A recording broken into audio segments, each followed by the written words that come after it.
आगे क्या कह रहे परमात्मा, ध्यान से सुनिए। किसी प्रकार अब हमें पता चला है कि इस लोक में हम गलत स्थान पर रह रहे हैं, और आपको यह भी याद दिला देता है कि ये शरीर नहीं रहेगा। जिस परिवार को देखकर हम खूब खुश हैं और होना भी चाहिए, पर ये साथ कितने दिन का है यो तक भी ध्यान देते नहीं। इसके ध्यान ना देने से हम जन्म और मरण के इस महान कष्ट को भोग रहे हैं, इस महान कष्ट को झेल रहे हैं। क्या कह रहे हैं पूज्य गुरुदेव भगवान कि हमें इस प्रोसीजर का नहीं पता था, जन्म और मरण का। हम यहां की व्यवस्था में, इसी घर परिवार में, संपत्ति में मगन हुए फिर रहे थे। अब गुरुदेव भगवान कह रहे हैं कि अब इस गंदी व्यवस्था से बाहर निकलो, ज्ञान को आधार बनाओ, जन्म मरण के चक्कर को अच्छे से समझो। मरना तो निश्चित है। गुरुदेव कहते हैं बच्चों, मरना तो निश्चित है। इस काल की भक्ति करोगे तो भी मरोगे, सतगुरु की भक्ति करोगे, मरना तब भी निश्चित है। हां, मरने में जरूर अंतर होगा, मरने में जरूर अंतर होगा, लेकिन मरना निश्चित है। यह शरीर छोड़कर जाना निश्चित है। भक्ति चाहे सतगुरु की करो चाहे काल की करो, और एक बार यह शरीर छूट गया, उसके बाद हम चाहते हुए भी हम इसी शरीर में वापस नहीं आ सकते। हम इन्हीं बेटा बेटी भाई बंधु रिश्तेदारों को नहीं अपना सकते, अपना नहीं कह सकते। जिस संपत्ति को जोड़ने में हमने पूरी जिंदगी लगा दी, हम उस संपत्ति को अपना नहीं कह सकते, उसे पुनः प्राप्त नहीं कर सकते। चाहे लाख यत्न कर लो, हम वापस उस परिवार में नहीं आ सकते। हां, भूत प्रेत बनकर जरूर आ जाएंगे, लेकिन मिलेगा कुछ नहीं। तो गुरुदेव हमें समझाना यह चाहते हैं इस तत्व ज्ञान के माध्यम से कि तुम इस ज्ञान को आधार बनाओ। तुम्हें मरना तो निश्चित है, और कितनी बार मर चुके हो गिनती नहीं है, और हर बार तुम तत्व ज्ञान के अभाव में इसी प्रकार से इस नश्वर संपत्ति को जोड़ते जोड़ते जोड़ते जोड़ते अपना जीवन बर्बाद करके चले जाते हो।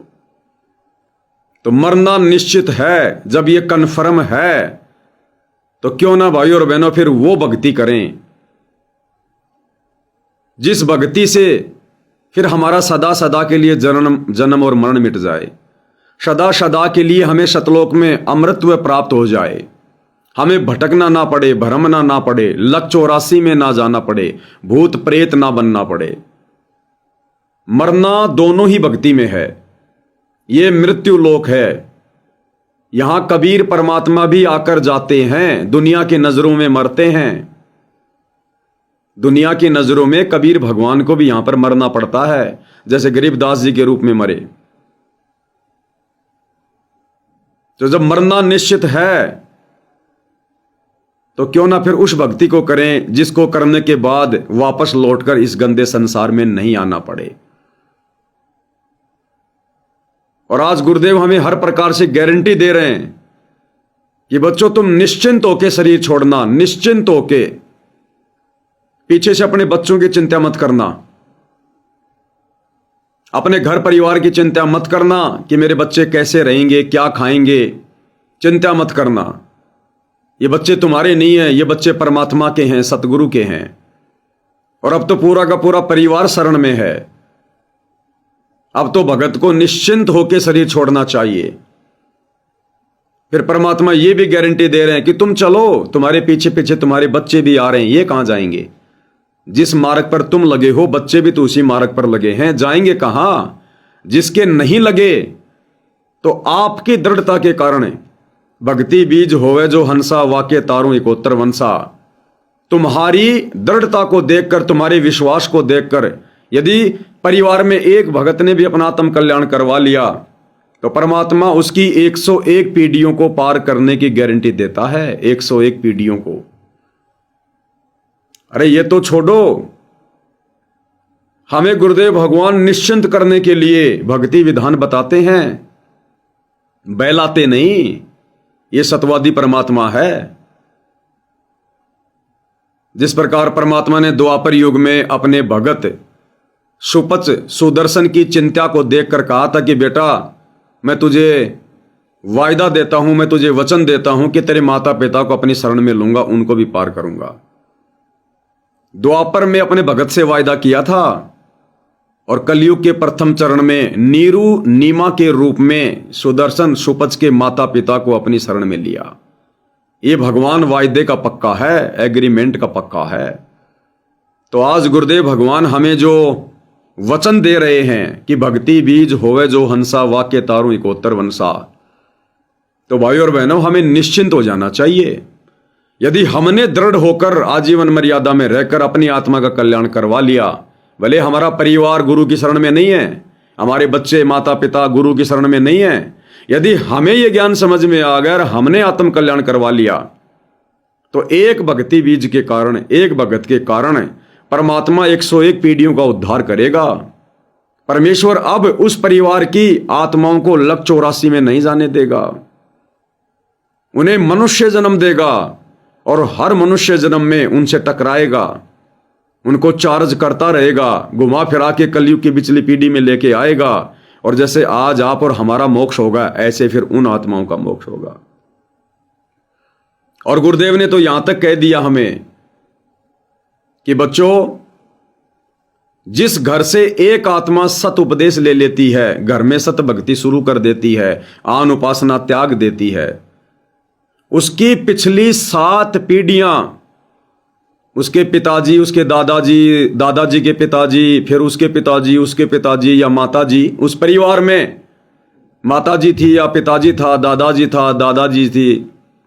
गुरुदेव कहते हैं मैं अपने भगत की पिछली 7 पीढ़ियों को, जो स्वर्ग में बैठे हैं या नरक में कष्ट भोग रहे हैं या लक 84 योनियों में पशु पक्षी बनकर अपना कर्म भोग रहे हैं, मैं अपने भगत के उन 7 पीढ़ी पिछली आत्माओं को भी मनुष्य जन्म दूंगा।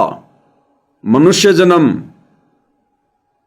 यानी आप और हमारे दादाजी, आप और हमारे पिताजी के दादाजी, हमारे पिताजी के दादाजी के दादाजी, उनके दादाजी, उन 7 पीढ़ी वाले हमारे सदस्यों को जो शरीर छोड़कर जा चुके हैं, स्त्री या पुरुष, परमात्मा उनको भी मनुष्य जन्म देगा, क्योंकि आप और हम आज भक्ति पर लग चुके हैं।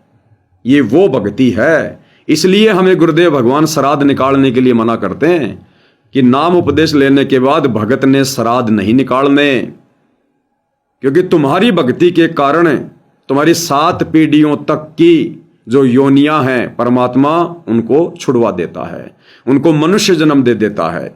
तो बताओ फिर श्राद्ध क्यों निकालने? जब हमारे पूर्वज भूत योनि से मनुष्य योनि में आ गए, प्रेत योनि से मनुष्य योनि में आ गए, लक 84 योनियों से मनुष्य योनि में आ गए, नरक में पड़े हैं, तो परमात्मा ने उनको मनुष्य जन्म दे दिया, फिर हम श्राद्ध किसके निकालेंगे? इसलिए गुरुदेव भगवान श्राद्ध निकालने के लिए मना करते हैं। तो बताओ भाई और बहनों, फिर हम क्यों डरें, हम क्यों भयभीत हों, हम क्यों ना फिर निश्चिंत होकर अपनी भक्ति करें? मरने के बाद हम पहले क्या सोचते थे? स्वर्ग में जाएंगे, स्वर्ग में जाएंगे, क्योंकि आप और हमारे को सदियों से यही बताया गया, बार बार यही समझाया गया। जब भी कोई भक्ति की चर्चा होती थी, बैकुंठ में जाओगे, बैकुंठ में जाओगे, स्वर्ग में जाओगे, स्वर्ग में जाओगे।